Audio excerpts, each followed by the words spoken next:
पावसाने उद्ध्वस्त झालेल्या संत्र्यांच्या बागाची व्यथा घेऊन अमरावतीचे शेतकरी आज न्याय मागण्यासाठी इथे आले, पण इथे त्यांना भेटायला कोणीच नव्हते। ज्यांनी लोकांचे प्रश्न ऐकून त्यांच्यावर तोडगा काढायचा आहे तेच अधिकारी कार्यालयातून गायब आहेत। एका बाजूने निसर्गाची अवकृपा, दुसरीकडे शासनाची अनास्था, या दुहेरी संकटात सापडलेल्या शेतकऱ्यांची ही कहाणी पाहूयात सविस्तर रिपोर्टमध्ये। अमरावती जिल्ह्याचा अभिमान असलेले संत्रा उत्पादन आज मोठ्या संकटात आहे। अंजनगाव सुर्जी तालुक्यातील भंडारज गावातील शेतकरी ज्यांनी मोठ्या आशेने आपल्या शेतात संत्रा पिकवला, त्यांच्या स्वप्नांवर ऑगस्ट 2024 मध्ये झालेल्या संततधार पावसाने पाणी फेरले। संत्र्याची मोठ्या प्रमाणावर गळती झाली आणि शेतकऱ्यांचे कंबरडे मोडले गेले। मी निलेश चोपडे, तालुका अंजनगाव सुर्जी। आमचे 2024 मध्ये ऑगस्टमध्ये संत्रा आणि निंबूची फळगळ झाली, मोठ्या प्रमाणात शेतकऱ्यांचे नुकसान झाले। त्याकरिता आम्ही तहसील कार्यालय अंजनगाव सुर्जी इथं बऱ्याचदा चक्रा मारल्या, पण त्यांचे उळवाउळीचे उत्तर आम्ही कलेक्टर ऑफिसमध्ये निवेदन घेऊन आलो। पण आज इथं आल्यानंतर आम्हाला कलेक्टरसुद्धा भेटायला तयार नाहीत आणि उपजिल्हाधिकारी हे सुद्धा भेटायला तयार नाहीत, आमचं निवेदन स्वीकारायला तयार नाही। आमच्या शेतकऱ्यांना शेतीला खर्च लावण्याकरिता आज पैसा नाही आहे। गेल्या 4 महिन्यापासून आमचे जे पैसे आहेत, शेतकऱ्यांचे जे हक्काचे पैसे आहेत, ते पैसे आम्हाला मिळत नाही। त्यासाठी आम्ही इथं आलेलो आहोत। किती शेतकरी आहे, नेमकी काय मागणी आहे तुमची? आम्ही 25 ते 30 शेतकरी आहोत। आम्ही 25 ते 30 शेतकरी आज आमच्या भंडारज गावामधून आलेलो आहोत आणि आमची जी मागणी आहे, आम्हाला जे आमचे हक्काचे पैसे आहेत ते मिळाले पाहिजे।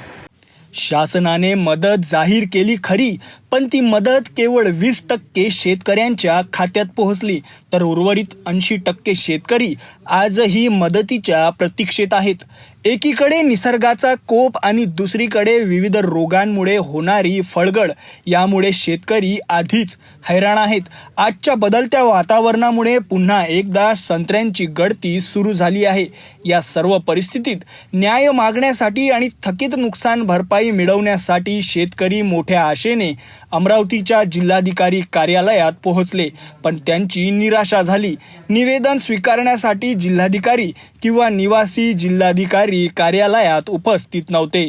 शेतकऱ्यांच्या संतप्त भावनांचा उद्रेक झाला। आम्ही या अस्मानी आणि सुलतानी संकटात सापडलो असताना आम्हाला मदत का मिळत नाही, याला एवढा उशीर का लागत आहे, असे प्रश्न उपस्थित करत त्यांनी तातडीने नुकसान भरपाई देण्याची मागणी केली। शेतकऱ्यांचा हा आक्रोश प्रशासनापर्यंत पोहोचणार की नाही हे पाहणे महत्त्वाचे ठरेल। काय नाव आहे तुमचं? काय रितेश वंजारी, भंडारचा शेतकरी आहो मी। 4 महिने झाले KYC केली, तहसीलवर चक्रा मारल्या। मॅडम म्हणते KYC पूर्ण क्लिअर आहे, तुमचे पैसे येऊन जातील। थकलो तिथं जाऊ आज कलेक्टर ऑफिसला आला। आज 100 किलोमीटरवरून आम्हाला कामधंदा सोडून इथं यायला लागलं, तर आज इथं निवेदन कोणी स्वीकारायला तयार नाही। सरकार ह्या घोषणाचा पाऊस करू राहिला, पण तरी आमच्यापर्यंत आमची शासकीय जे निसर्ग फळगळ झाली आमची, ती आमच्यापर्यंत मदत पोहोचल्या चालली नाही। हे आम्ही ऐकीने शासनाचा या वतीने निषेध करतो। काहून की आज आम्हाला इथं कलेक्टर ऑफिसला यायला लागलं, आज कामधंदा सोडून यायला लागलं। आज कोणीच शेतकऱ्यांचं मजबुरीवाली कोणीच नाही आहे। आता तुम्हीच पाहून घ्या की आता ह्या अन्याय किती चालू आहे शेतकऱ्यावर, आणि तहसीलदार पोकार मॅडम हजर राहत नाही। आणि दुसरी गोष्ट, तुम्ही कलेक्टरचा मी आदेशपत्र काढले, मी लेटर पाठवलं, सर्व इथून क्लिअर असे आम्हाला आश्वासन देतात, आम्ही घराकडे निघून जातो। अशा प्रकारे आम्हाला हे टाळाटाळ करून राहिले आणि शासकीय मदतपासून वंचित करून राहिले। कर्जमाफी तर सोडा, पण आमची जे नुकसान झालं त्याचे पण पैसे मिळून नाही राहिले आम्हाला। निरा घोषणाचा पाऊस चालू केला। आणि विशेष म्हणजे अमरावती जिल्हा हा पालकमंत्र्याचा आहे, त्यांनी या गोष्टीवर सर्वात जास्त या जिल्ह्यावर लक्ष ठेवलं पाहिजे। शेतकरी कोणताच नाराज झाला नाही पाहिजे। तरी आमचे हे सर्व शेतकरी आम्ही या अमरावती शहरामध्ये आम्ही कलेक्टर ऑफिसवर आलो। आता इथं निवेदन स्वीकारायला कोणी तयार नाही, तर आम्ही जायचं तर कुठे जायचं? आता तुम्हीच सांगा आम्ही काय करायचं? शेतकऱ्यांचा हा आवाज आज फक्त अमरावती पुरता मर्यादित नाही, तर तो संपूर्ण महाराष्ट्रातील शेतकऱ्यांचा आक्रोश आहे। निसर्गाच्या लहरीपणामुळे हतबल झालेल्या या शेतकऱ्यांची व्यथा ऐकण्यासाठी प्रशासन कधी जागे होणार, असा खरा प्रश्न उपस्थित होत आहे। आज जिल्हाधिकारी कार्यालयातून निराश होऊन परतलेल्या या शेतकऱ्यांच्या डोळ्यातील वेदना आणि मनातल्या संतापाचा उद्रेक पुन्हा होणार नाही, याची काळजी प्रशासनाने घेतली पाहिजे, अन्यथा असंतोष आणखी वाढू शकतो।